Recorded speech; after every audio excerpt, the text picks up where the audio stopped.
Thanks for having us here today to help you learn about ICBC. Verinder and I are going to be covering off insurance, claims, driver licensing, and road safety. We're going to cover a lot of information, and I know that that can be very overwhelming, but we're here to help you. If you have any questions along the way, please put those in the chat and Nina will alert us. We normally have a driver licensing examiner with us presenting on the driver licensing information. So please be patient with Verinder and I. We're not subject matter experts on the driver licensing, but we will do our best. And any questions that we can't answer, we'll take them down and we'll be sure to get those answers back to Nina to get to you. So without further ado, I'm going to turn it over to Verinder. Thank you so much, Leanne. Thank you, everybody, for both Nina and Nikki for the wonderful introduction and setting us up audio-wise. I just want to confirm everybody can hear me and everybody can see my screen just fine. Okay, good times. All right. Yes, okay. There we go. And I'm just going to change over a slide, and there you go. We normally do this in person, everyone. So Leanne and I are also learning to do this presentation over webinar, so which is wonderful. Great. So just a couple of things when it comes to ICBC. Although everyone thinks of us when it comes down to driving, we've actually got a big, long history in British Columbia, and we do lots. And so that's why there's so many questions sometimes that come up that both Leanne and I can't answer for you right off the bat, but we definitely, as Leanne mentioned, we'll make sure to get you answers on those. So just a little bit of background information about ICBC. We've been around. We're a provincial crown corporation. We've been around since 1973. We provide auto insurance to BC motorists. And of course, not only do we, worry about the insurance aspect of your cars and vehicles, we also deal with making sure that we provide British Columbians with driver's licenses and vehicle licensing and registration. And when there's fines that need to be collected. And also we take care of your BC services card as well. And then a big part of what Leanne does is right up there with the last bullet you'll see, which is we're committed to supporting road safety programs in all communities throughout British Columbia. So you definitely will see a huge part of what happens on the roads as being something that ICBC takes care of. So let's see here. When it does come to insurance, yes, we do provide BC motorists with basic insurance and optional insurance. And just in case anyone's not familiar, I'm not sure all the attendees and your familiarity with the product that we sell, of course, to keep you insured.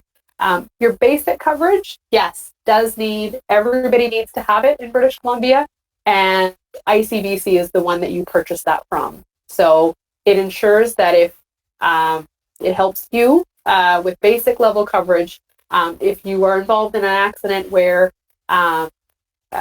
you're involved in any type of an accident where there's any liability against you. It's mandatory coverage. You need it for every vehicle in British Columbia, and it makes sure that you and all British Columbians who own and drive a motor vehicle are protected with basic level of coverage. Now, optional coverage is extra coverage, which means it takes care of your car, you if you're injured, your family, and of course, anyone else that's in your car with you. If you need more information on what kind of optional coverage you can buy or who to talk to about this, again, I will refer you over to icbc.com because there's a whole list of people that you can speak with in person or over the phone, preferably, especially with the pandemic, that can help you figure out how that's best suited for you.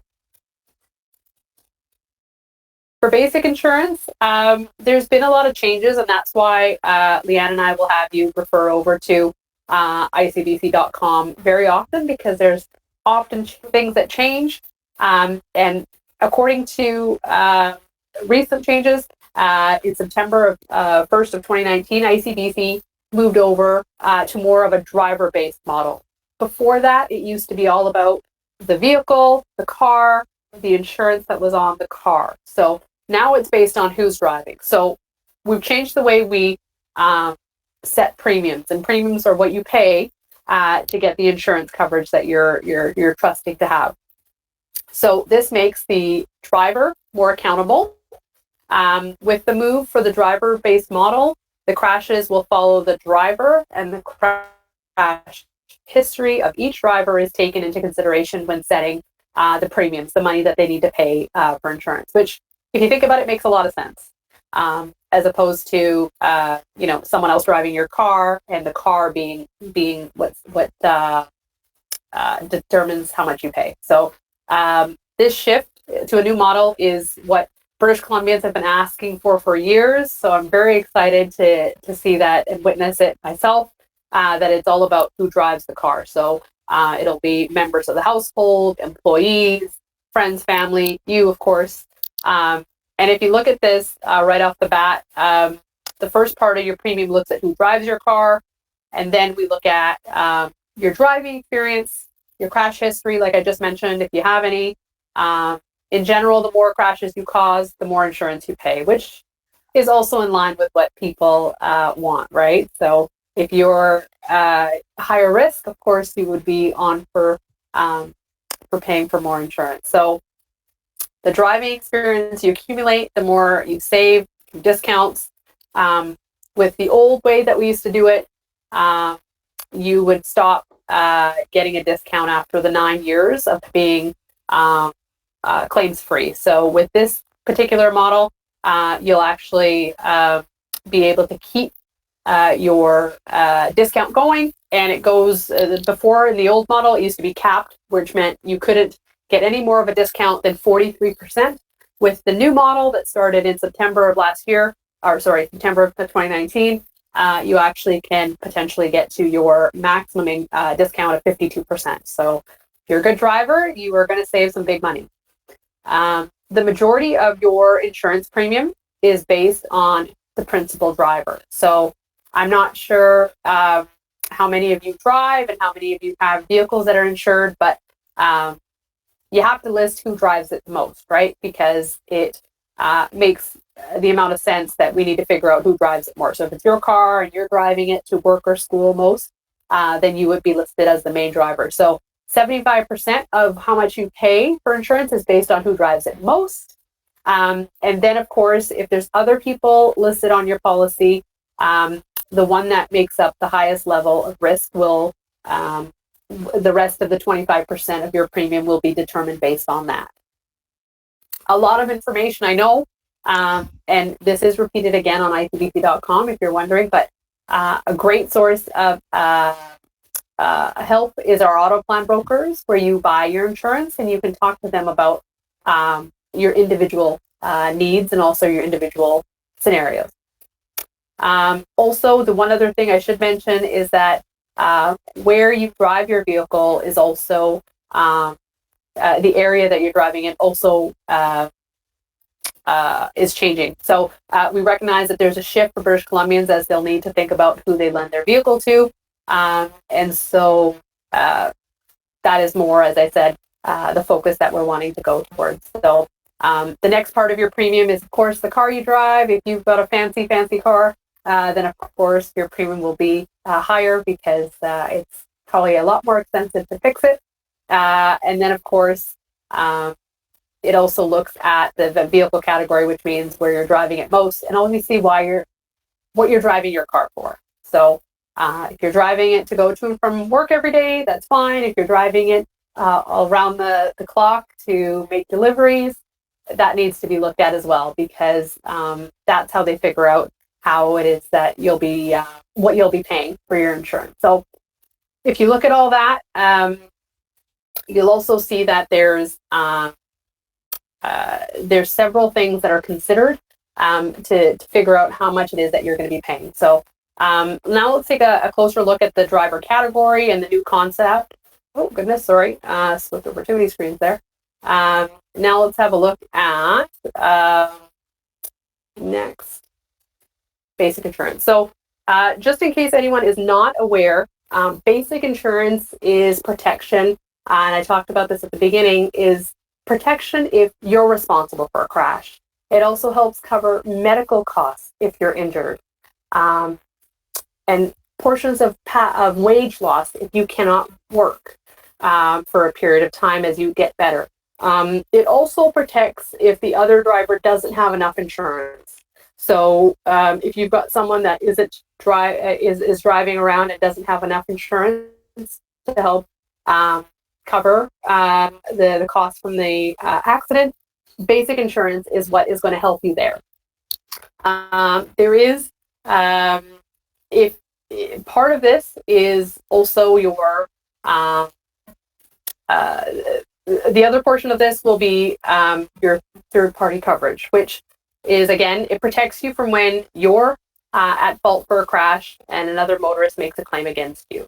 And as I mentioned about the medical costs, that's covered under your accident benefits, which are, as I said, if you've got medical costs or wage loss that needs to be reimbursed, and it provides up to $300,000 in medical and rehabilitation costs if you need to be hospitalized for anything, chiropractic treatments, dental care, medication, physiotherapy. These are all listed on icbc.com as well, if anybody wants to have a look at that.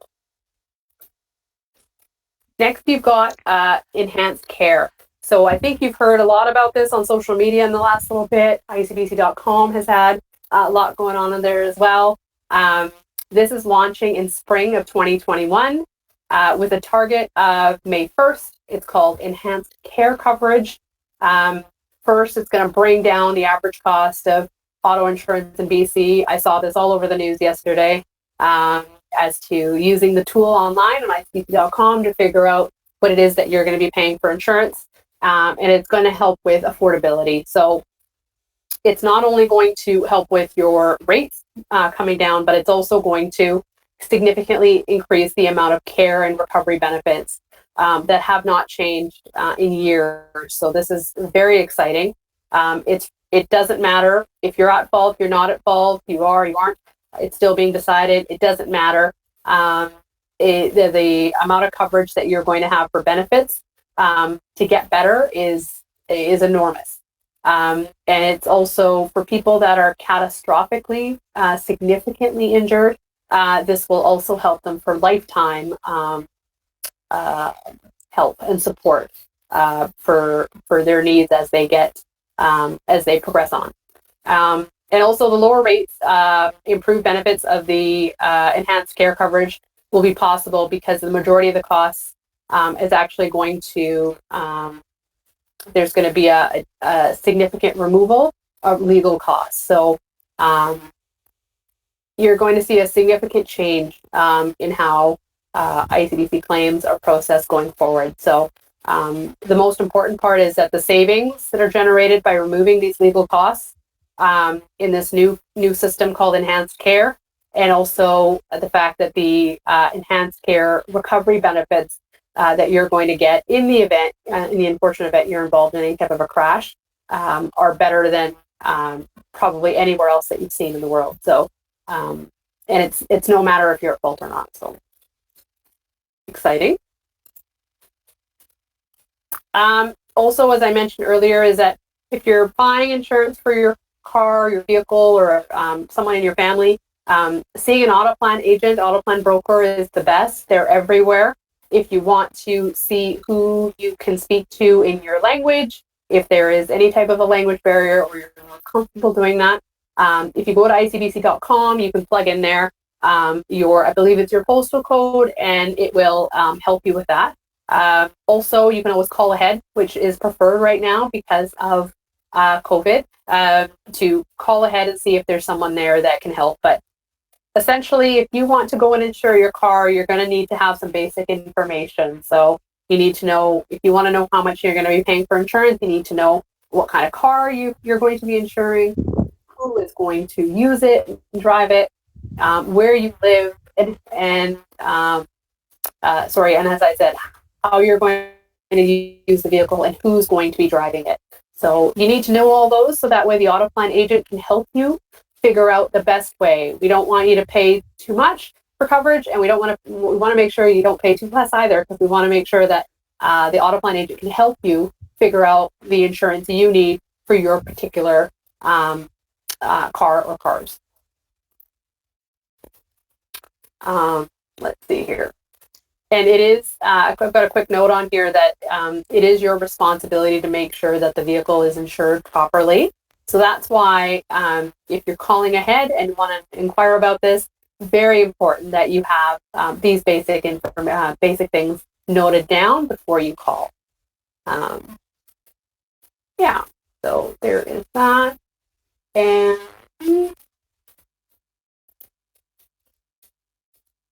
in the unfortunate event, if you're ever involved in a crash, normally your AutoPlan agent will send you a little, when you get your insurance, they'll give you a little card, and it usually has a step-by-step on what to do. But just for the purpose of just recapping that, if you are involved in a car crash, or you're a pedestrian that's involved in a car crash, or a cyclist, there are a couple things that you need to make sure you do to keep yourself safe. So if you are injured, or anybody is injured, absolutely, you need immediate attention. You need to call 911.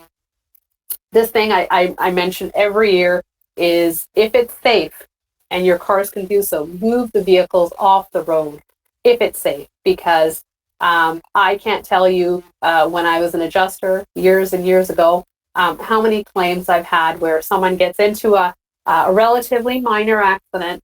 It's snowing or icy, and because people are outside exchanging information or whatever, another car comes along, slips on the same patch of ice, and there is a bigger accident and more people injured. So if you can, absolutely move your vehicles to the side or off the road if possible, and exchange information. So generally, these are the things that we want to see happen. I know that there are circumstances sometimes where you can't get all this, but this is generally what's expected of everyone as they, exchange information. So you want to make sure that you get the other driver's name, their driver's license number, a phone number, an email address is helpful. You also want to make sure that you get the other car, the car's information. So license plate, year, make, model. And you'll be asking, where would I get that information? So generally, you would have the other person share their insurance papers with you, and it's on the first page. And you can have a look at a copy of an insurance document on icbc.com as well. But if you're ever in a situation where someone's not wanting to give that information to you, or it's difficult or unsafe, you can always everybody's got a cell phone now, so you can always just take a picture of the back of the car or vehicle if it's safe. And that gives us so much information. It'll give us the color, the make, the model, the license plate. It'll save you some time there. So there's that. That's the immediate things to do right after a crash. Of course, if there are people around, if you can get any names and contact information for anybody that may have witnessed the accident, that is very helpful. In this day and age, you've got tons of folks that have dash cameras, which are super helpful as well. They make it super easy to see what happened in the car crash, and rules of the road are looked at, and then they can decide who it is that's responsible for the car accident.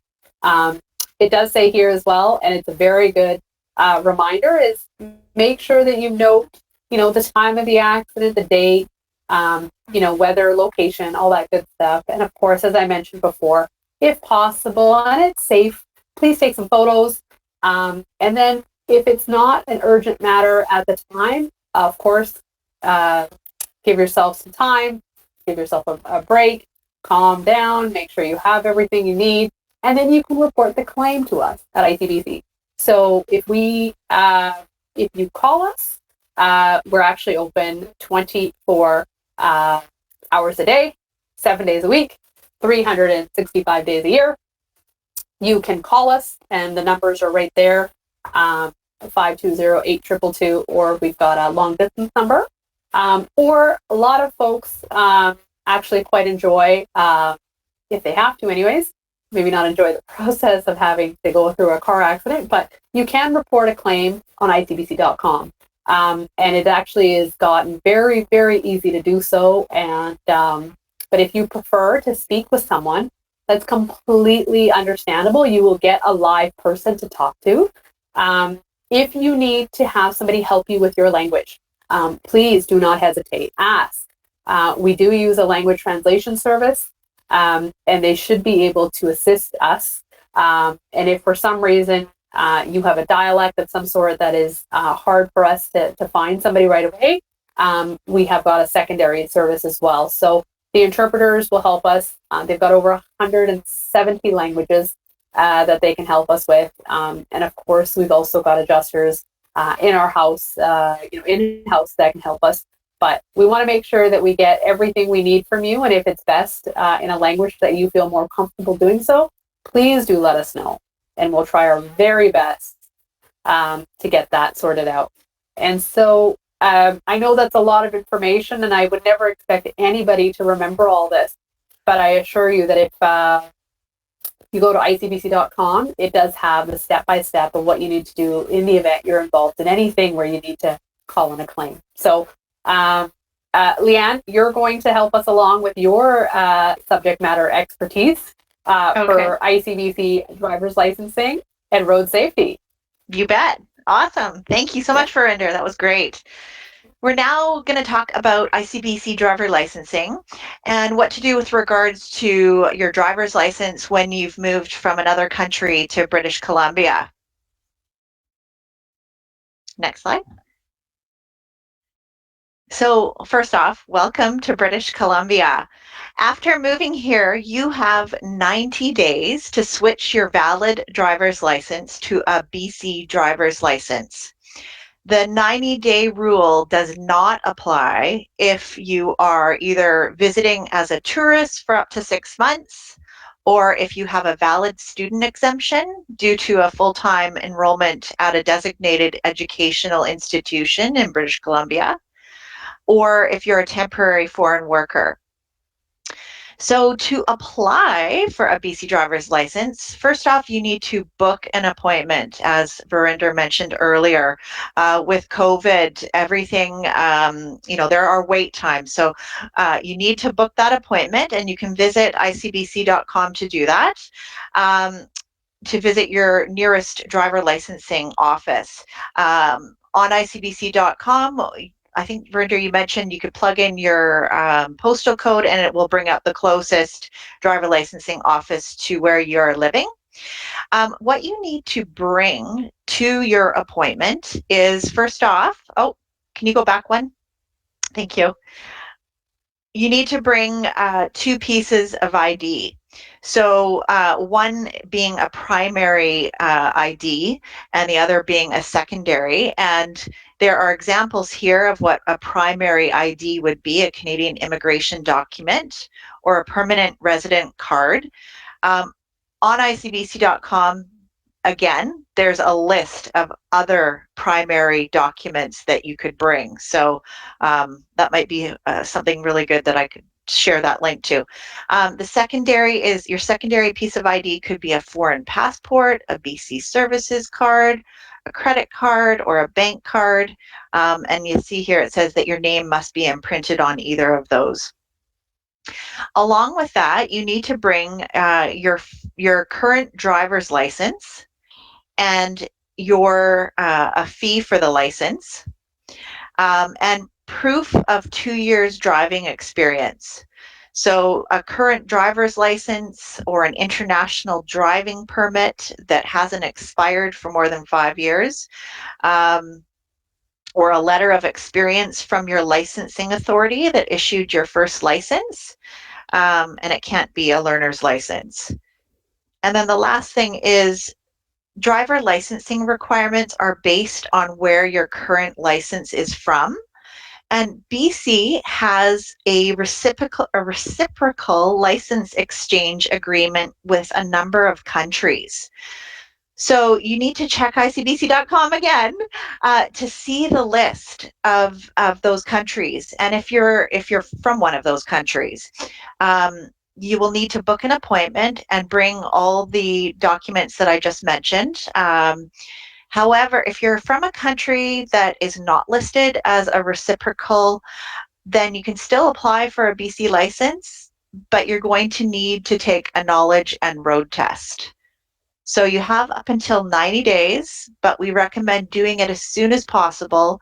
Book that appointment because there are wait times. To get your full privileged driver's license, you need to have held up. Can you go back? Sorry, a few more notes. To get your full privileged driver's license, you need to have held a driver's license, not a learner's license, for at least 2 years. So if your license or your driving record is not in English, you'll need to have it translated from an ICBC approved translator.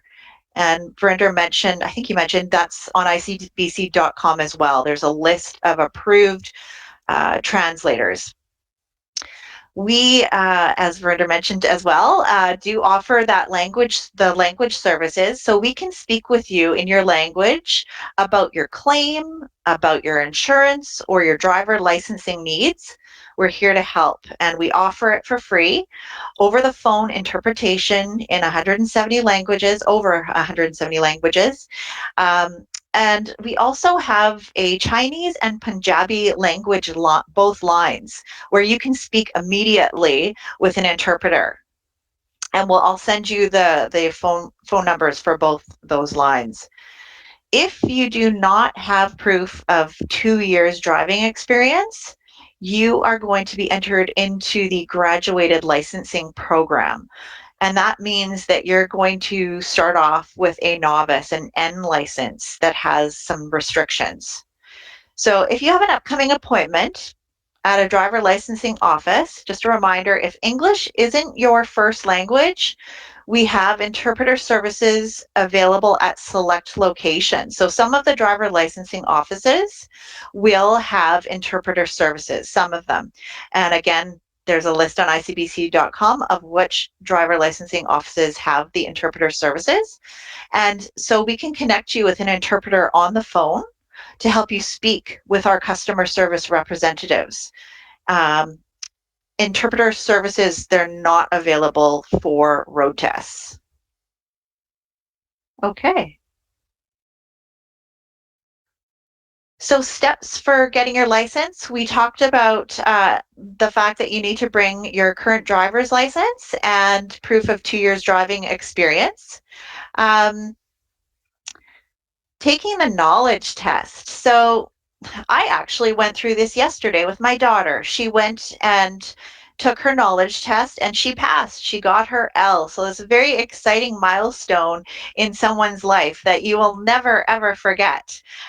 So going through this firsthand, you take the knowledge test at any driver licensing office, and she went ahead and she booked her appointment in late November, I think it was, and her appointment was yesterday. So she waited a couple of months, which gave her plenty of time to study.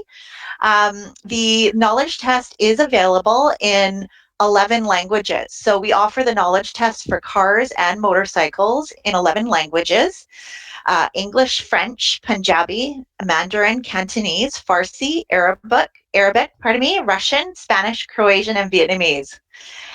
If you require a translation of a knowledge test in a language that we don't provide, an ICBC approved independent translator can interpret that for you. And again, we have a list of the approved translators on our website.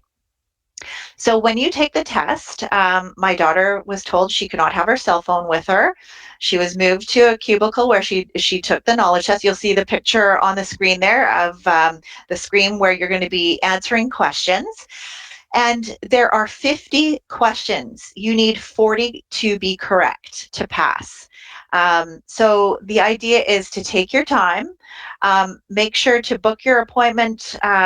I believe the offices close at 4:30, so you want to have your appointment booked well in advance. Give yourself plenty of time.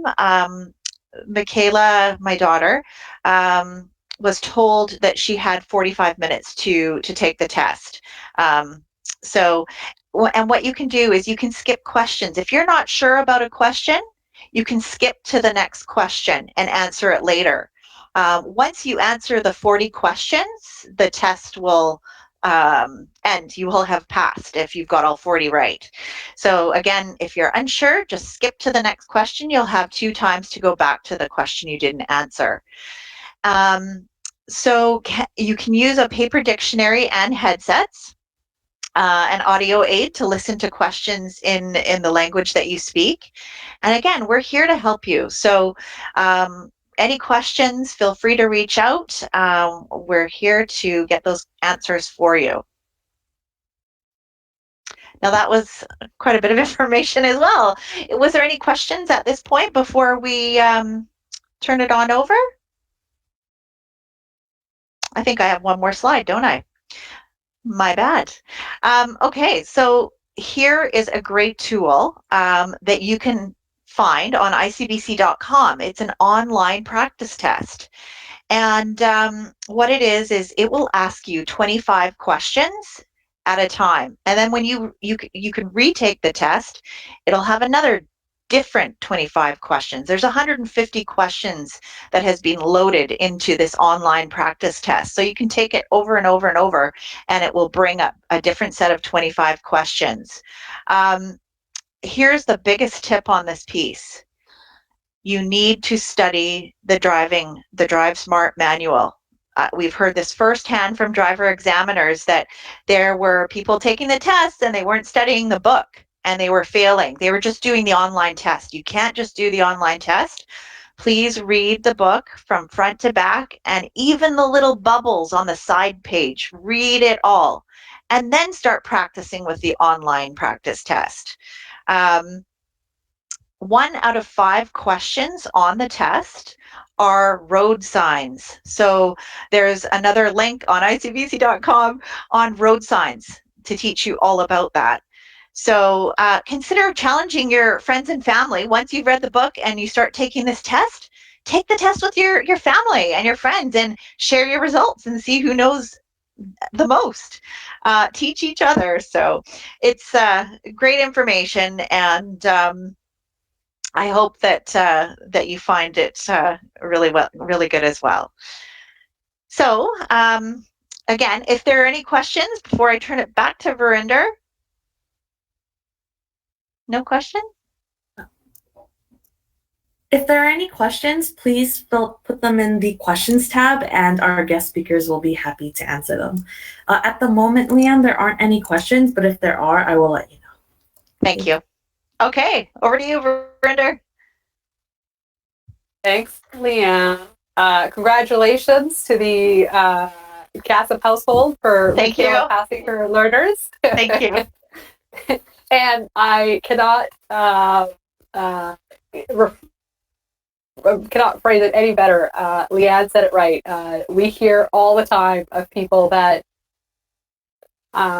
get frustrated because they and online practice questions are fantastic, but it's not giving you the background, the foundation to answer those questions properly when you do pass your test, and of course when you get behind the wheel of a car. So we cannot stress enough how much better your experience will be if you read the manual. So I fully concur. So good. Yeah. And so the other thing I wanted to say was, just for fun, if we look at the next slide, let's see here. So this is a question, and I'm not sure if anyone's actually had a look at these or also has gone through the process. But for fun, we've got a situation here, a question that would be similar to something on one of your practice tests. So you've got 2 cars that show up to a 4-way stop, and so car B arrives at the stop sign first, so the one on the right, and the question is, who should go first? So I don't know if there's anybody that wants to take a kick at the can on this one, but if anyone is wondering, the answer is car B, because it got there first. I shouldn't say A, it got there first. car B got there first, to make it so it's not too confusing. There are circumstances where if they get there at the same time or they got there and they're going in different directions, yes, they could go at the same time, but the rule of thumb is whoever gets there first gets to go. So hopefully that wasn't too confusing. Let's see here. We've got another one, I think, that was... Did I get this one right? There we go. Yes. Okay. So there's this one here as well. So it's kind of hard to see, but hopefully everybody can see it. So a general question that'll make you a better driver on the road as well is, why is increasing the amount of space between you and the car in front of your vehicle a good idea when being tailgated? So I'm sure everybody knows what tailgating is, but in case anyone is not, it is when someone is very closely following along to you. So there's a couple of options here. A, because it will allow the person behind you to more easily pass. B, you should actually decrease the space margin to encourage the person in front to speed up. C, you can stop more gradually if the car in front suddenly brakes or hazard appears, thus reducing the chance of tailgater crashing into you. And D, to let the tailgater know that they have to back away. So for many, this is common sense, but for others that are learning any ways to get on the road, the answer is C. So tailgating is a major cause of so many crashes. And I know we all see it, whether we take the bus, whether we drive ourselves or passengers in cars on highways and freeways, and even in the city. The closer you are to the vehicle in front of you, the chance of you being able to react in a safe way to stop it decreases significantly. So if you're behind someone and they're tailgating you, you probably want to remove yourself from that situation, because the chance of them hitting you is quite high. So many things to consider when we're out on the road. There is another question. So this one actually is last year. I remember some folks having some questions about this one. So here is a question. A driver should not change lanes, A, in an intersection, B, at less than 50 kilometers an hour, C, at more than 80 kilometers an hour, and D, in hospital zones. So the answer to this one is intersections. And for most, that'll be an obvious reason why, because if you change lanes in an intersection, you can confuse other drivers, and almost 60% of crashes that happen every day in British Columbia happen in an intersection. So you can reduce that number and keep yourself safe by not changing lanes in an intersection. So there's that. And we had talked about this. Leanne had done such a great job of talking about this earlier in terms of when you get your learner's license. If you're going to be taking your road test, once you've had your knowledge test and gotten your learner's license, in order to get that license, you're going to need to book a road test. So appointments can be booked right after you pass the knowledge test. And depending on you or whoever you might be helping get their license, this might or might not be a good option. I know there's wait time, and so booking as soon as possible when you think you'll be ready to drive is useful. It'll reduce a lot of stress for you. So you can actually book this online. The exam is conducted in English only. So drivers, examiners, and I know that last year when we had somebody from driver's licensing with us during one of these presentations, he made it so clear, we're not here to trick you. So the person that sits with you in that car, if you don't understand them, let them know in advance. They will speak slower. They can be, they will try their best to help you understand what they're asking for you to do. If you ask, you will be encouraged, because if you don't ask, then they don't know. They think you understand what they're saying. So if you're unsure, you can ask for further clarification. And there's a good note on this slide that they're not going to ask you to do anything illegal. They want to do everything safely and get both you and themselves back in a safe manner back to the licensing office. So that's one tip that I do remember our friend from driver's licensing mentioning to us. Getting your license. So as I mentioned, and Leanne did a very good job of mentioning, is that if you do not have 2 years of non-learner driving experience, you are going to need to go through a program, and it's called a graduated licensing program. So there's several steps. You'll need to get credit for any non-learner driving experience you can provide. Then you take the knowledge test. That's when you get that L that you put on the back of your car. And then you move forward. And of course, I know we sound like a broken record, but I cannot stress to you enough, as can Leanne, is that icbc.com is very user-friendly. It has come a long way when the site was originally posted. So you don't need to remember any of this. Step-by-step instructions are on our website. I fully encourage everybody to get on there. And I was joking earlier that I go on there sometimes just to see how great it's gotten for helping answer questions. So if anyone is wondering, if you get that learner's test or that knowledge test and you get your L, like Leanne's daughter has, she will get an L, and you need to have a minimum of 12 months before you go ahead and jump to the next step, which is an N. If you are in the learner phase, you have to remember that you have to have a supervisor with you.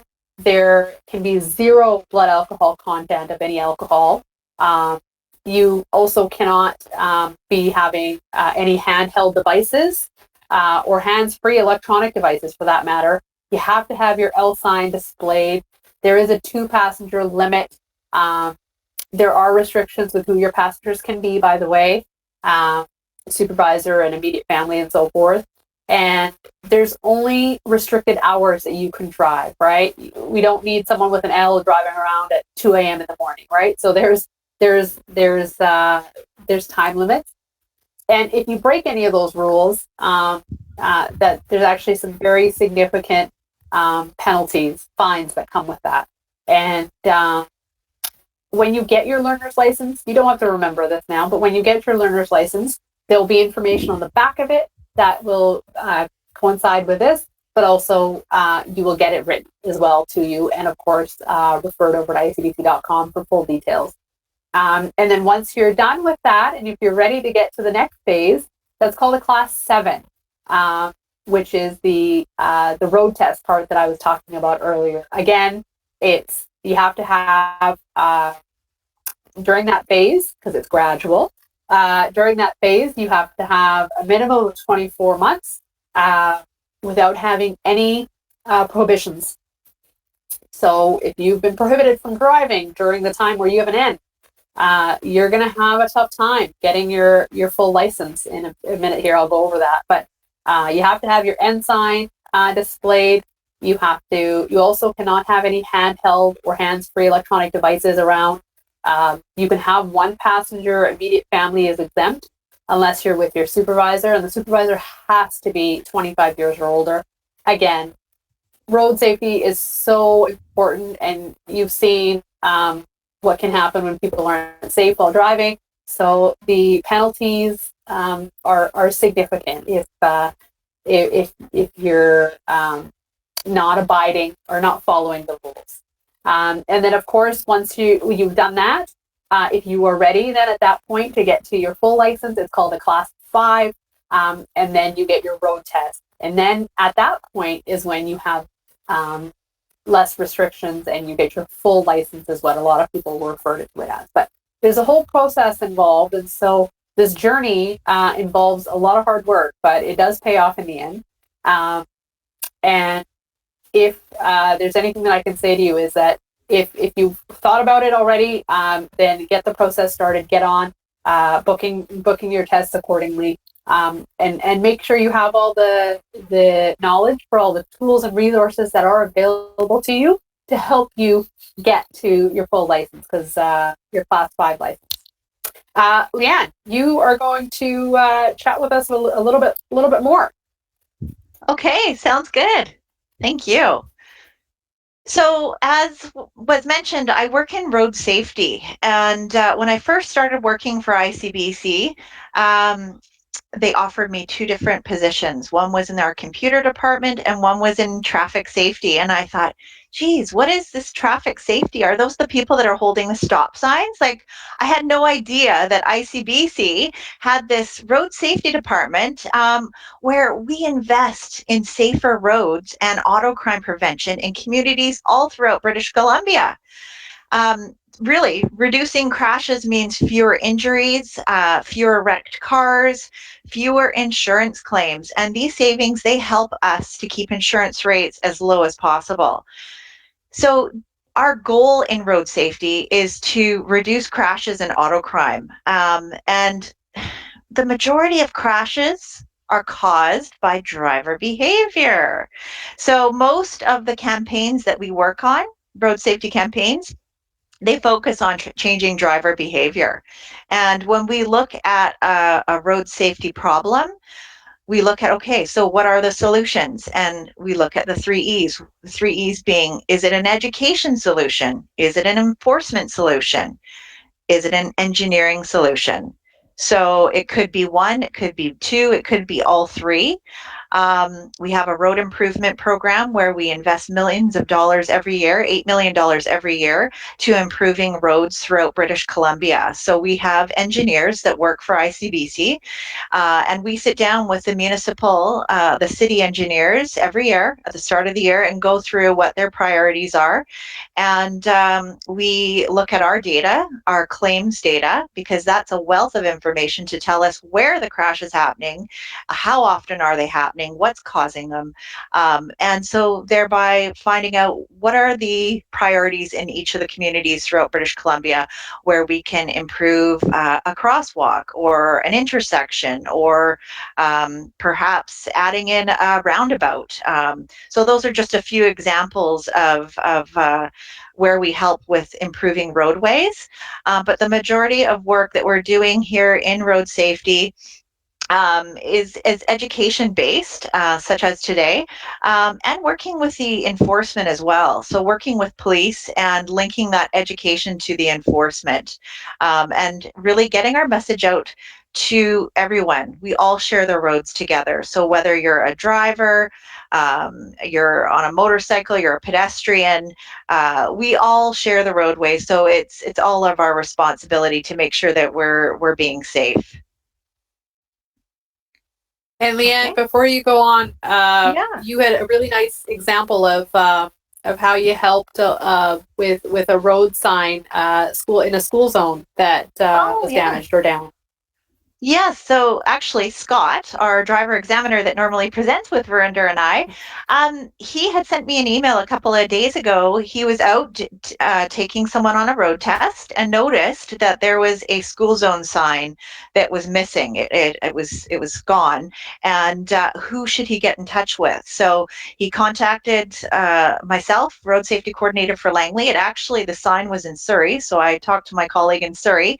She contacted Surrey City Engineering, and that sign was up the next day. So thanks for bringing that up. If you do see something like that happen in your community, where there's an issue, whether it be signs down or visibility issues, perhaps a tree or a hedge is too high and you can't see the cars coming, that phone your municipality and ask for the engineering department and report that. So thanks for bringing that up, Verinder. So Before we get into distractions, there's one other thing I wanted to mention.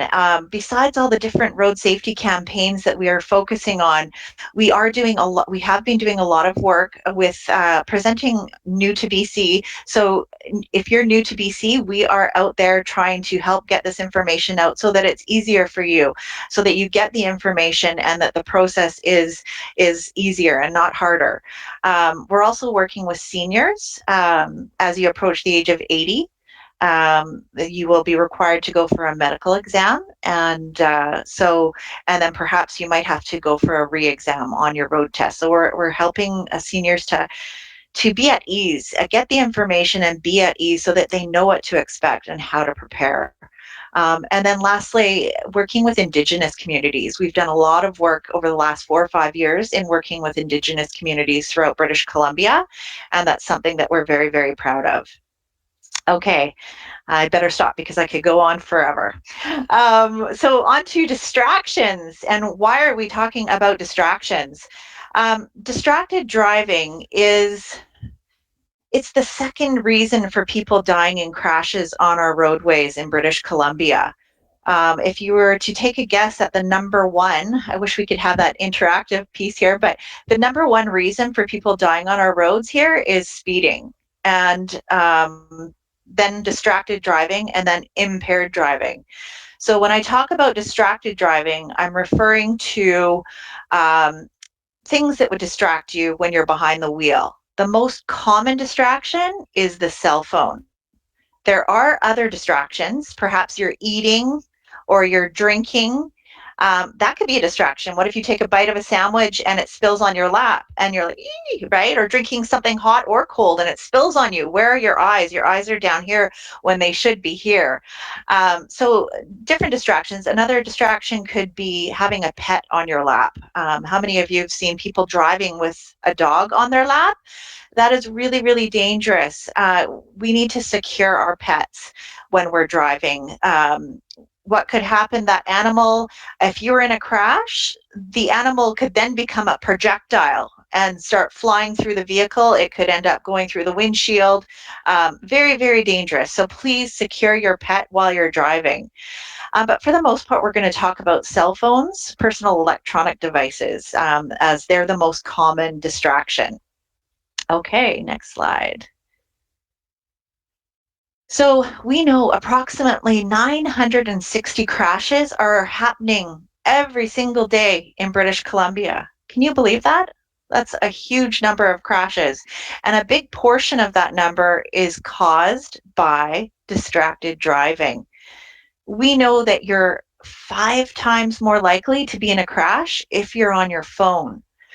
And in fact, studies show that when we're on our cell phone, we lose 50% of what's going on around us visually. 50%. I actually feel like it's more. We have a walking course where we get people to walk around pylons and text, and I'm asking them questions as they're texting.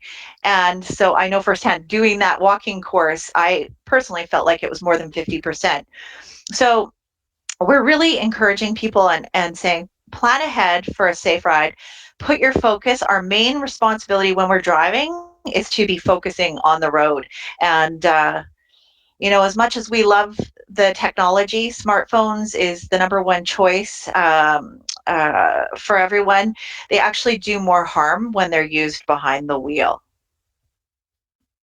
Okay. So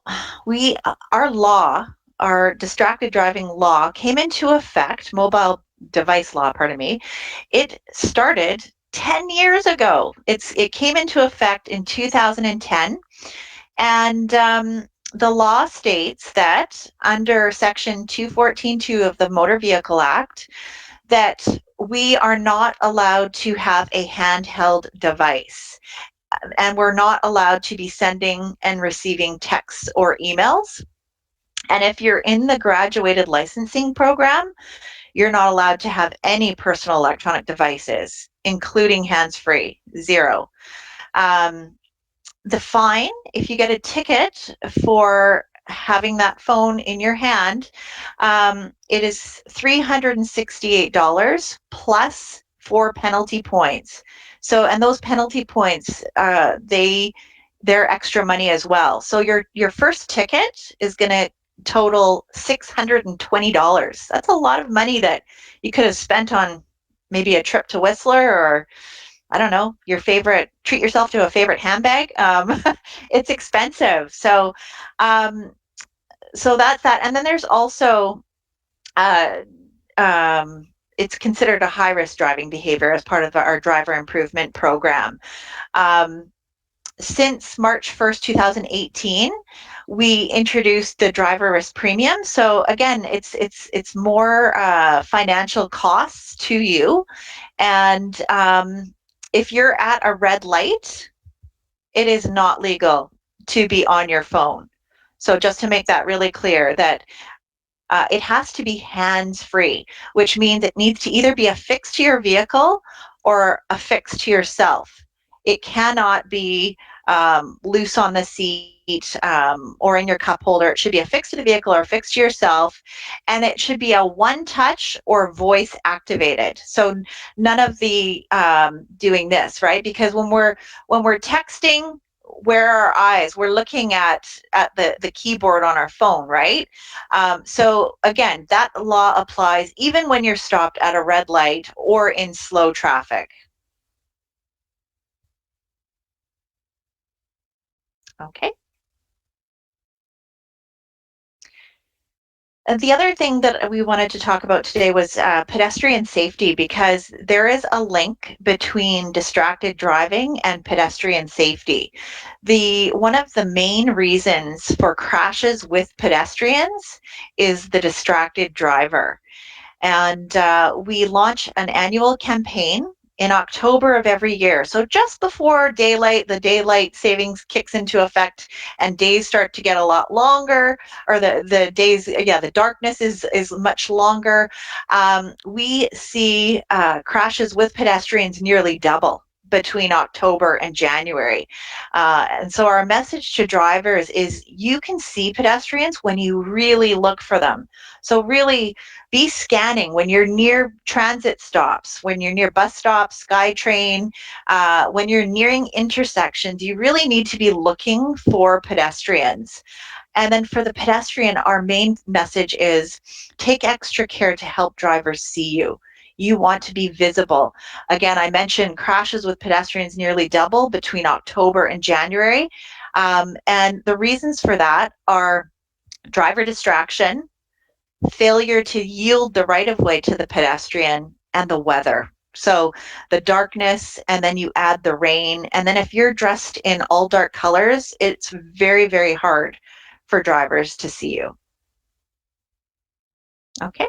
Leanne, I just wanted to say, you always, when we do this in person, you always have that, I don't know if I want to say great example. It is a great example. It's just an unfortunate situation, but you had an incident where you had almost, shouldn't say hit a pedestrian, but she actually was so into her phone and crossing, she actually didn't even bother when you were trying to warn her that she might get hit to look up and thank you. Not that you're looking for a thank you, but in order to wake up and look out for her. But I remember you telling that story last year for sure.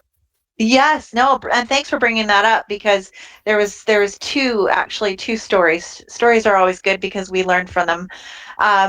But yes, I was leaving work, and I was at a red light. I was stopped at a red light, and I looked across the street, and there was a pedestrian. She started crossing, and her head was down on her phone the whole time, and she got halfway through and our light turned green. So I honked to let her know we were going to be coming. Well, she gave me the hand. She put her hand up like a stop sign and told me to stop. And she didn't look. She didn't even look. She just kept walking across the street. I've never seen anything like that. Very dangerous. But the other one I wanted to share too, thanks for bringing that up, because this one, crossing Fraser Highway. Fraser Highway is multiple lanes of traffic. It's a highway. And I pressed the walk button, and I made eye contact with the driver to make sure they knew I was going to start walking. And I'm scanning I'm scanning as I'm walking. I'm looking to make sure that all the cars are coming to a stop. And I see this car in the lane closest to me, and they've slowed down, but the one next to them is not slowing down. So I stopped and I thought, oh my goodness, are they going to stop, or are they going to crash through the intersection? Well, the person did stop, eventually stopped in the crosswalk, and then looked at me as I'm like this, and they did the same thing.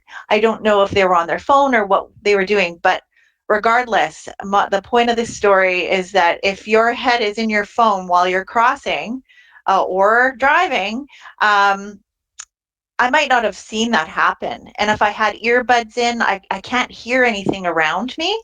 So it's really important that we pocket that cell phone for that short distance. Like Verinder said, 60% of crashes happen at intersections. So whether you're a driver or a pedestrian, we all need to be very careful at intersections.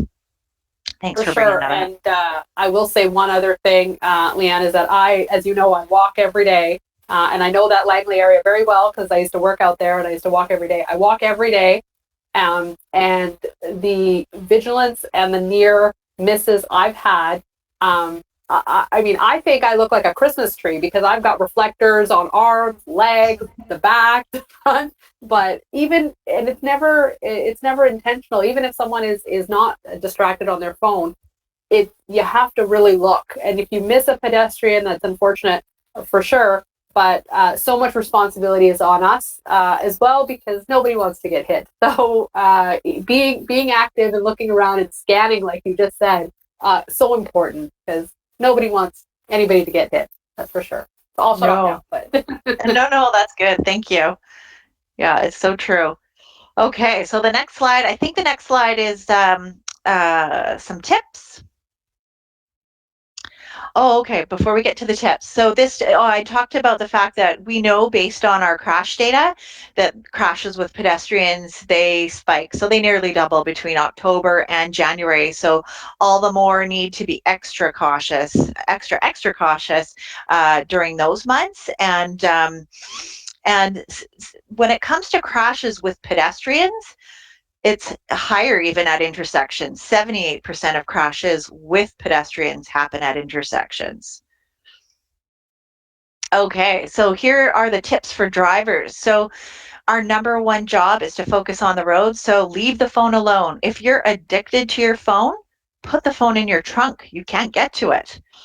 Secondly, be ready to yield to pedestrians. So that means be ready to slow down and stop for pedestrians, especially when you're near bus stops, any kind of transit stop, or intersections. And if a vehicle is stopped in front of you or in the lane beside you, that's a really good indicator that there might be somebody crossing. That happened to me when I was a new driver. I didn't have the experience or the knowledge to clue into the fact that why is that van stopped up ahead of me in the lane beside me? I just was going along, and then out of the corner of my eye, I see there's a pedestrian that's crossing. Thankfully, nothing bad happened, but it was a lesson to me that okay, I need to slow down and be ready to stop. That's a good clue. And then the last one is expect the unexpected. So if somebody is crossing mid-block, we need to be ready to slow down and stop. So as a pedestrian, we shouldn't be crossing mid-block. It's very, very dangerous. We should be walking up to the intersection and using the crosswalk. Okay, so tips for pedestrians. I'd mentioned making eye contact with the driver. So don't assume that the driver sees you.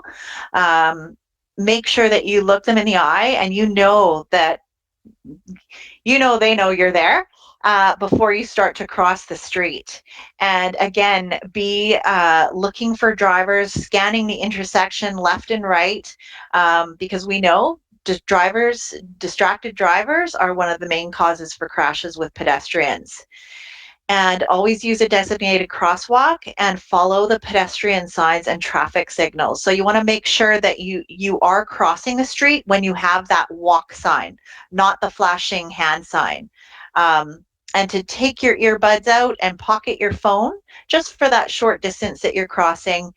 And lastly, to be reflective. So, you want to be seen in the dark. And so if you've got bright clothing like white or bright yellow or something that's reflective. And actually, Nina, I would be very happy to send you, we have reflectors that fit on your zipper pull. So you could put them on your coat, you could put them on your backpack, you could put them, some people even put them on their dogs because they walk their dogs in the dark. So I'd be happy we'll chat later offline about how many I can send you. But definitely you want to be seen in the dark. Thank you, Leanne. I would love that. Like Verinder, I also dress like a Christmas tree when I walk around at night. I even wear a headlamp, like I'm going hiking. Fantastic. Just to walk on the street, because as a driver, I know how hard it is to see people at night, especially being from Vancouver. It rains all the time. So everyone listening, when you walk at night, please wear reflectors, some lights, let the driver see. For Excellent. sure. I love it. You and I can exchange headlamp stories. I love it. That's great. Wonderful. So I think, was that the last one there?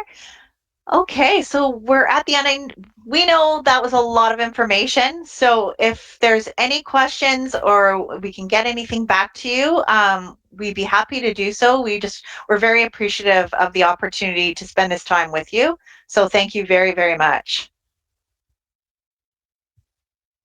Great. Thank you so much, Leanne and Verinder, for the wonderful presentation. Thank you, everyone, for coming today. If you guys do have questions, throw it in the questions tab. We had a question, but I don't know if I understand it correctly. Okay. So can I just get the person who asked the question? They asked, is there any validity for the exam? For the person who asked this question, could you please type in the questions tab again and clarify what you mean? We have a comment here, and someone was saying how they found it really challenging to access a busy road when there are cars parked on the street blocking the visibility. I don't know if you guys have any tips for that for our attendants. I'm just wondering if that might be a bylaws issue. Like if there are cars that are parked too close to the intersection, is there a painted yellow curb because we're not supposed to be painted parking in those areas, or are there signs that say no parking beyond? I know just in speaking with the Township of Langley bylaws that they've had visibility issues for drivers because cars are parked too close to the intersection. So it might be a bylaws issue. It's hard to say because if I was there, maybe I could, if I saw the situation, but that comes to mind. Wonderful. Thank you, Lan. So we have another question. The client asks, if I'm here for more than 90 days and didn't apply for the transfer of license, I'm assuming what they're saying, what would be the procedure for this case? Good question. Because we're recommending the 90 days. You have up until 90 days to switch over the driver's license after moving. So if it's past 90 days, can I get back to you on that one? Yes, absolutely. You can send me an email and then I can forward the answer to the client. Will do. Good question. Okay. We have another question. Are there any limitations of alcohol for the supervisor as well when they're supervising a supervisor of an N driver? It's yes, you have to be, the supervisor needs to be sober. Yeah. And there are blood alcohol levels for regular drivers, and that same would apply to a supervisor because you have to be alert. So I would not recommend ever getting into a vehicle where your supervisor, my personal opinion, has had any type of anything to impair their ability, because you're new and you have to have somebody that can help you if you're in a situation where you could hurt somebody or hurt yourself. But that's my take. But yeah, if you have anything, let me know. Yeah, no, the Langley RCMP has said the same thing, that the supervisor needs to be sober. So hope that answers that. Wonderful. Oh, so I got clarification for the first question about validity. They're asking, how long is the knowledge test? How long is that valid for, the L? The L is good for a year. Go ahead. So after 1 year, Brenda? it goes? No, you're right. 1 year is what I remembered. But yes, you'd be the. You were also looking at the slide, right? But yes, 1 year. Yes, and if it expires, then you need to take the knowledge test again. Okay, perfect. Great. Oh, this is a good question. I actually have this question too. So thank you to the person who asked this question. Are U-turns allowed? I've heard a lot of information about this. There aren't, I don't see a lot of signs banning it, which is what this client asked. Right. That is an enforcement issue, U-turns. To my knowledge, correct me if I'm wrong here, Verinder, if there's a sign saying that you cannot do a U-turn there, then it's against the law. And you're not supposed to be doing U-turns at the bottom of a hill, like anywhere near a hill. It's very dangerous because people are coming over the hill, and if you're doing a U-turn, you can't see them coming over the hill. So, but I'll check the driver's manual and see what else was said on that topic of U-turns. Yes, and just to be clear, if you make a U-turn and you're involved in a crash, because you're the person that's changing direction, you will be held responsible. I can't say obviously 100% because I don't know about every claim that's happened, but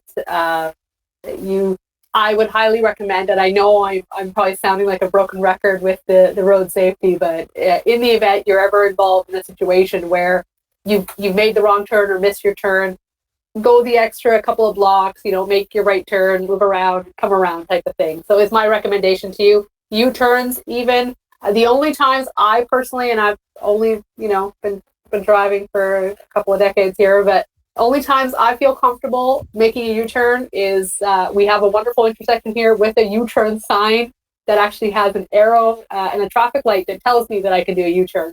But highly recommend people not do U-turns at all.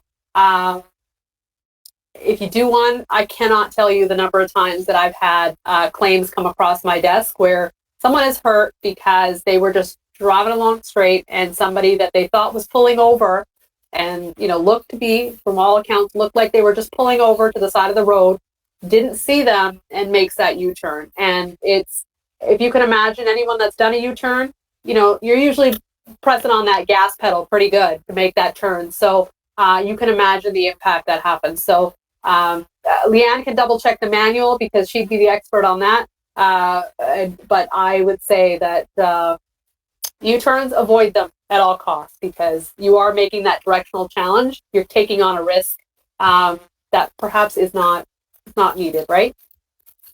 I agree. I've been driving for many, many years, and I don't feel safe doing U-turns at all. So.